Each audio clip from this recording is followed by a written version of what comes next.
Salut les pirates, paix et fortune sur vous. On se retrouve aujourd'hui car j'ai les leakers du chapitre 1062. On aura beaucoup de révélations par rapport au monde, par rapport au Shinsekai, par rapport à l'univers de One Piece. On va parler entre autres du Dr Vegapunk. On a eu beaucoup de rumeurs, on a eu beaucoup de spéculations par rapport à l'apparence et à la personnalité du Dr Vegapunk. Dans le chapitre 1061, Eiichiro Oda nous a présenté un Dr Vegapunk féminin. Cependant, on a pu noter quelque chose. Le chiffre numéro 2 qui est noté sur son torse. On sait tous que Vegapunk fabrique des pacifistas.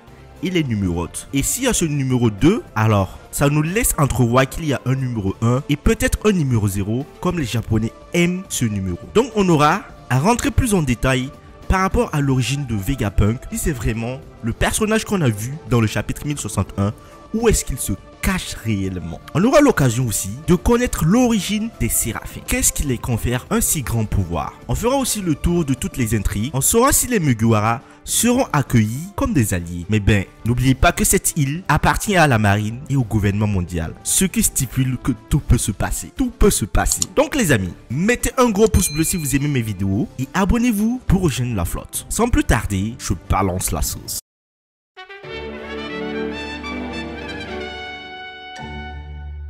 Qu'est-ce qui attend les Mugiwara? Sont-ils face à un danger ou sont-ils face à des alliés? Il faut recontextualiser les choses tout d'abord pour commencer. L'île Eggheart appartient au gouvernement mondial et la marine. Cette même marine qui a tué Ace. Cette même marine qui traque Luffy, les pirates et tous ceux qui sont contre eux. Donc de prime abord, on pourrait penser que cette île sera un danger pour les Mugiwara. Cependant, il faut noter que c'est possible que cette île soit une division du SWORD. Alors le SWORD, on le sait tous ce que c'est la division de la marine qui cherche à connaître la vérité. La réelle vérité de ce monde que le gouvernement mondial cherche à cacher. On a Tashigi, on a Smoker, on a Bonnie, il y a plein de monde, on a Drake. Alors ces personnages ont pu aider dans le passé et sont à demi-amis avec les Mugiwara.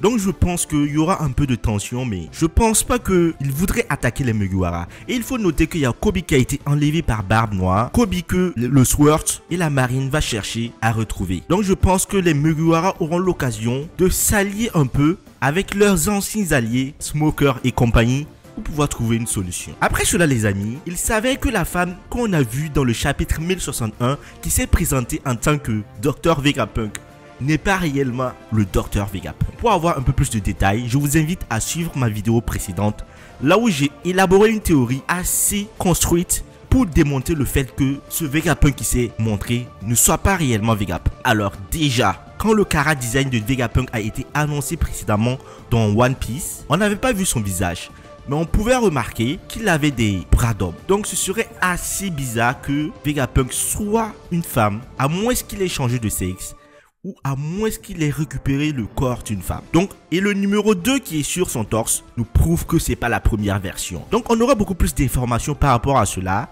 dans la sortie officielle du chapitre et même avant ça, lorsqu'on aura le résumé complet. Donc restez sur ma chaîne, j'aurai des éléments de réponse par rapport à tout ça. Le leaker nous dit qu'il va y avoir des séraphins avec des yeux similaires au Sharingan de la série de Naruto. Ah là, Eiichiro Oda est en train de s'inspirer de Naruto. Déjà qu'on a vu le séraphin qui ressemblait à Boa Hancock avoir des étoiles dans les yeux, est-ce que ces étoiles dans les yeux en forme de Sharingan va leur conférer des pouvoirs comme le Sharingan, donner le pouvoir aux Uchiwa? C'est une question qu'on se pose. Je pense que ce serait fort probable que leur mode éveil soit ces étoiles qui apparaissent et sont capables de tirer peut-être des rayons laser ou de leur donner un pouvoir encore plus puissant qu'ils l'ont dès le départ. Mais c'est incroyable franchement. Si on sait quel pouvoir le Sharingan confère aux Uchiwa, ben si c'est un truc qui est similaire à ça, ça veut dire qu'ils seront capables de voir à travers n'importe quoi, d'anticiper, de développer des puissances mais démentielles. Là, je suis en train de me poser des questions. Quel sera le niveau de puissance finale de ces séraphins? Mais franchement, ça a l'air d'être incroyable. Et on sait que One Piece est en train de tirer vers sa fin. Si Eiichiro Oda va nous introduire des antagonistes, c'est sûr que ce sont des antagonistes qui sont forcément très puissants. Ça, je peux vous l'assurer. Et là, on apprend la nouvelle. On apprend la nouvelle, les amis. Vegapunk a fait des clones de lui. Mais c'était prévisible. Le mec, il a trouvé le facteur de lignée. Il est capable de cloner tout et n'importe quoi. Donc forcément, pour ne pas se faire attraper facilement ou pouvoir perdurer dans le temps, il va faire des clones, Mais est-ce que ces clones seront vraiment comme les clones dans notre monde qui ont une volonté personnelle, ou est-ce qu'ils vont être clonés avec la volonté de Vegapunk? Ça, c'est la question que je me pose. Donc ça veut dire que la femme qu'on a vue, franchement, la théorie selon laquelle Vegapunk est un vieillard, ça tient toujours. Mais là, franchement, peut-être que le Vegapunk originel n'existe même plus en fait. Il a dû se cloner pour pouvoir rester vivant à travers le temps. C'est possible que ce soit un robot aussi, à l'instar du docteur Gero dans Dragon Ball Z. Mais bon, on reste sur notre fin. On a hâte de voir à quoi ressemble le vrai docteur Vegapunk. J'espère que monsieur Eiichiro Oda va nous montrer un chara-design de malade mental. Et vous les amis, qu'en pensez-vous? Pensez-vous que docteur Vegapunk est toujours vivant? Ou est-ce qu'il a pu se cloner pour pouvoir avoir une longévité incroyable? Et là, le leaker nous dit qu'il y aura une boule de chocolat.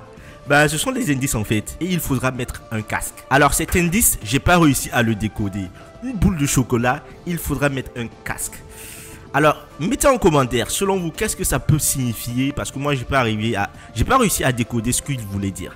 C'est peut-être une information assez importante et déterminante sur l'origine de beaucoup de choses. Donc, il n'a pas voulu nous le dire là maintenant. Mais j'ai hâte de voir ce qu'il va nous dire dans le résumé complet. Et on va continuer les amis à connaître l'origine de Vegapunk. On a encore des révélations et franchement c'est incroyable.